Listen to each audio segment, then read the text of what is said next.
What happens when a best friend becomes the prime suspect in a brutal murder? When tears, lies, and silence collide in a small interrogation room, something cracks. This is the chilling case of Shantara Madden and the interrogation that made her confess.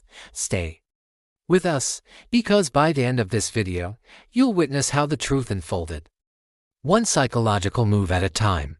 Shantara Madden and Tina Stewart to college students, to roommates, and at first glance, to friends. Tina, a rising basketball star, full of promise. Shantara, a quiet presence, overshadowed. Perhaps jealous.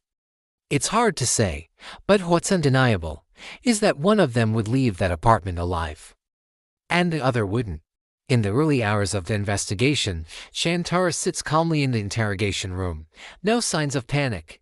No remorse. She flat out denies any involvement in Tina's death.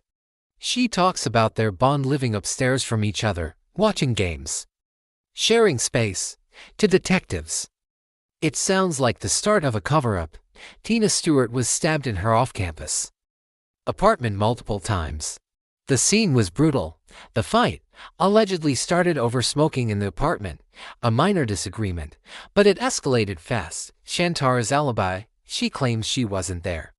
But detectives already know the timeline doesn't add up, as forensic evidence rolls in and witness accounts are gathered. Shantara's calm becomes suspicious. Something's off. Detectives start applying pressure. They question her story, then question it again. They introduce psychological tactics not to intimidate, but to break the narrative. They probe her timeline.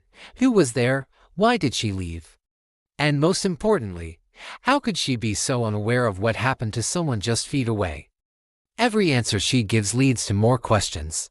Between minute after minute of silence and soft but piercing questions, the real game begins. Detectives use minimization, suggesting the crime was understandable, maybe even an accident. They use maximization, implying severe consequences if she doesn't tell the truth. And then they twist the knife emotionally. Do you really want a jury deciding your future? Was it really murder, or did something just go wrong? The air in that room grows heavier with every word. Hours pass. Shantara's story starts falling apart. Small details unravel. And finally, her silence breaks. She leans in. Her voice softens. And then confession. She says it wasn't intentional. It was a fight that escalated. She stabbed Tina, but didn't mean to kill her. A chilling, quiet moment. And just like that, the interrogation ends. But the questions never do. This interrogation is a masterclass in psychological strategy. It's not about yelling or banging fists on tables. It's about empathy, pressure, and timing. From minimizing guilt to maximizing fear, detectives cornered Shantara into telling the truth. Or at least, her version of it. But was the confession genuine, or was it the product of mental exhaustion, manipulation, and fear? You decide. What do you think? Was Shantara pushed too far, or was justice finally served? Let us know in the comments below.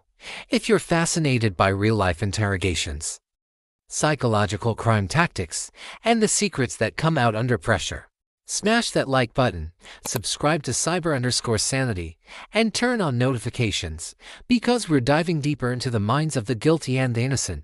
Thanks for watching.